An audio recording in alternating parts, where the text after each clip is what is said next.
Ay po, paano nga po ba magpa-cute sa crush? Narito po ang ilang tips.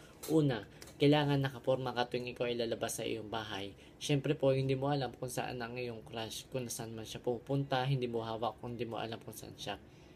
Pangalawa, pag nakita mo siya, kakamustahin mo kaagad siya, ngingitian mo, yung mga pang-killing smile like that. Pasimpleng kirap ng mata, pero wag ka, kunwari, napuwing ka, yung pero wag ka kinikindatan mo na siya. Pangalawa, kakamustahin mo siya, kailangan hindi ka po maging bagulan, like kung ano-anong ginagawa. Pangatlo, tuwing paalis ka na, tuwing maghihiwalay na kayo, tuwing hindi mo na siya kakausapin, ang huli mo pong gagawin is shake hands, pasimpleng shake hands. Pero wag ka, syempre, yan ang gusto ng boys. Thank you po, bye bye.